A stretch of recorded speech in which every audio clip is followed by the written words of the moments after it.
Hi there, Fat Cap Chef here, and today I'm going to show you how to make a superbly crispy pork belly. It doesn't really take too long either in terms of cooking, but the prep is the secret to fantastic crackling on your pork belly. So it needs to be dry. That's the skin needs to be dry. So how do we do that? Well, here is my piece of pork belly. You'll see it's fairly even in terms of, you don't want different thicknesses, it's much harder. So what I've done is I've actually had left this open. So taken the packaging, so it's packaging like this, it comes in. I've actually opened it up, patted the skin dry with a piece of kitchen towel, and then left it in the fridge overnight open. And what that does is it really dries out the skin on the top. Okay, there'll be more on drying that out when we actually cook it. So that's the first part of it. Now, 12 hours that was overnight in the fridge, open. If you haven't got time to do that, then just really pat it dry with kitchen towel so that you can get it as dry as you possibly can.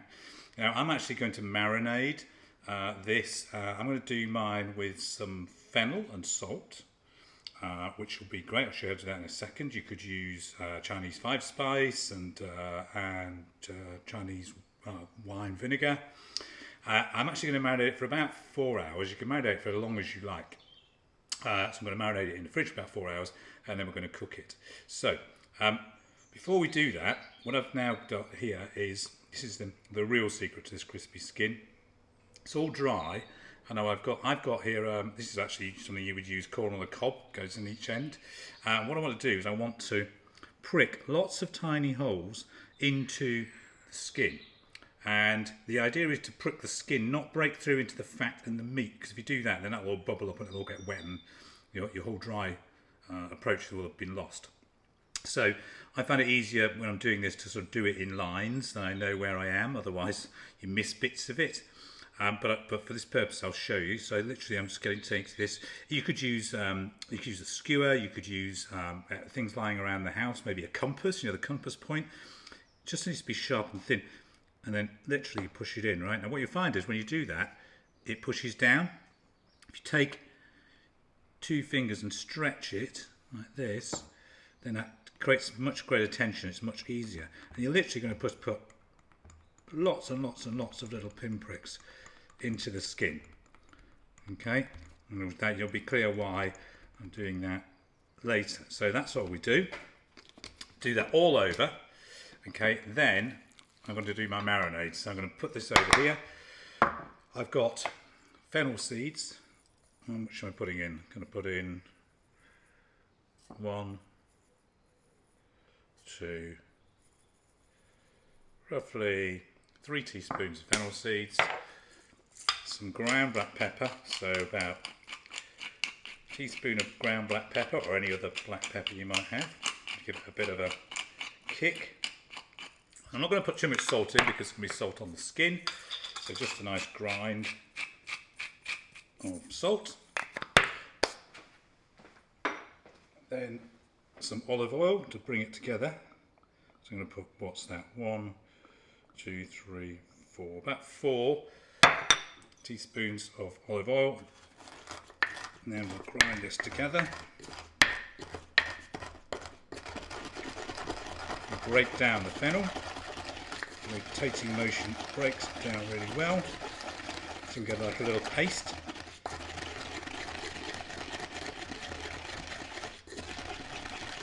There we go. Then back with on a dry board, because I don't want my skin to get wet. And turn it over and get my lovely paste out. Use a finger, so I'm going to use my fingers anyway in a moment, doesn't matter. Make sure your hands are clean. There we go, and then I'm going to rub this into the flesh. Okay, I'm going to go down the sides as well, so that we do get that flavour right the way through and around the edges. Some little bones in this, but we'll take those out. You'll sometimes find little bones. I'll take those out once it's been cooked because it's much easier to remove them once it's been cooked. If yours is boneless, that's okay because you've only got a little tiny bits of bone in here. There we go. Wash your fingers. Get rid of that. Dry off on a cloth because we don't want to get the skin wet.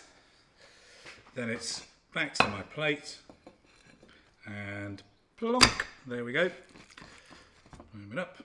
Now I'm going to leave that in the fridge uncovered again for about 4 hours, but you can do it, as I say, for as long as you want, and it's fine, you just absorb more flavour, and then we'll be back.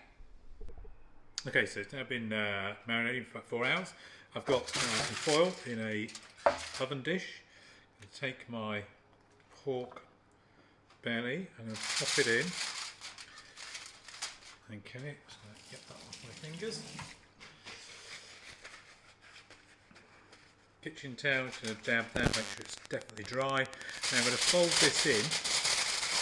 My oven has been preheated to 180 degrees, that's gas mark 4. I'll fold it in like this to create a little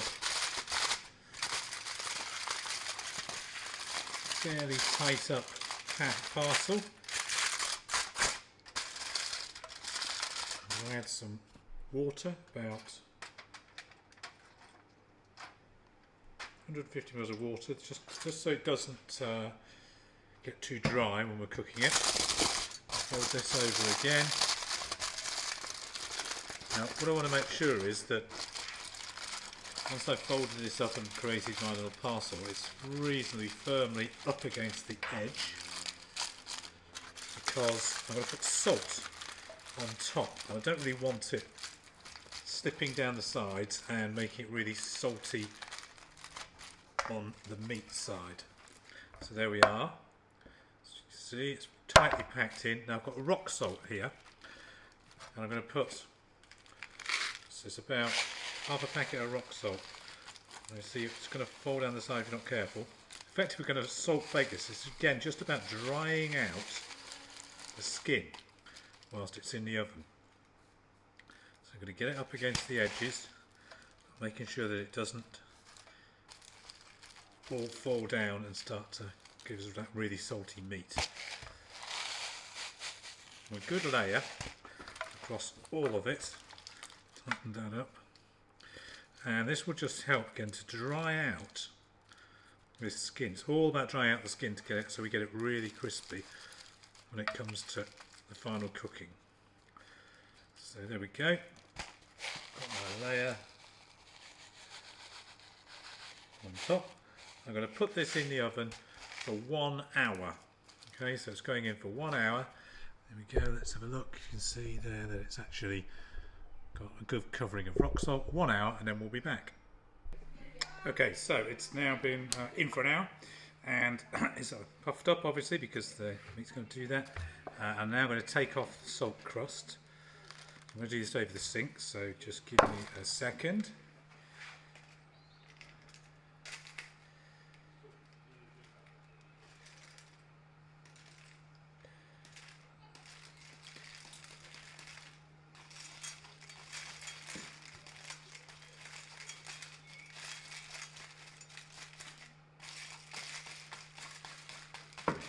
Break up the crust because it's actually now quite solid.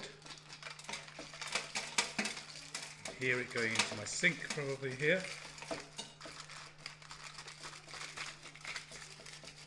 And it doesn't look very crispy at the moment, which you'll see in a second.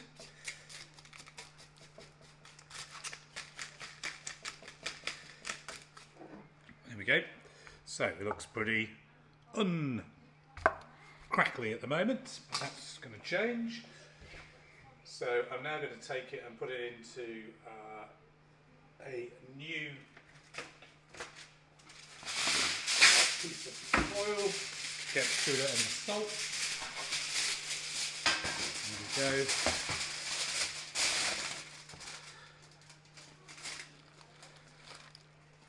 Get rid of any salt off the sides.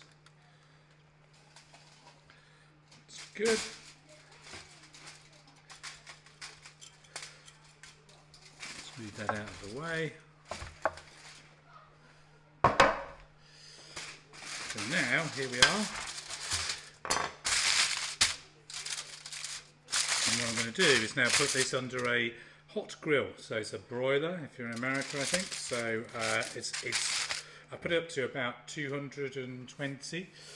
I'm going to put it into there for half an hour, and that will then create the amazing crackling on the top.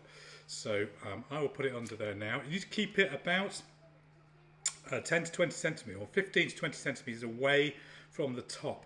All right, so you want indirect heat. Otherwise, if you get too close, what will happen is it will bubble up and it will all burn and go lovely black charcoaly colour. So keep it away from the top of your grill by about 15-20 centimetres, and then for half an hour, and then we'll be back. Okay, so it's now come out of the oven, and you know what? The eagle-eyed amongst you may notice this is actually a slightly smaller piece, because I left the last one I did unattended for about 5 minutes, and it just catches. It still tastes amazing, but it catches and goes a bit black on the top. So I've done another one. So here you have the most amazing crackling. You can kind of tap it, and it's so thin, it's just fantastic. So if you want to do this, then just enjoy. And meantime, if you want to subscribe to the channel, that's great, and it just means that you'll get notified when I post some more videos. So look forward to seeing you again soon.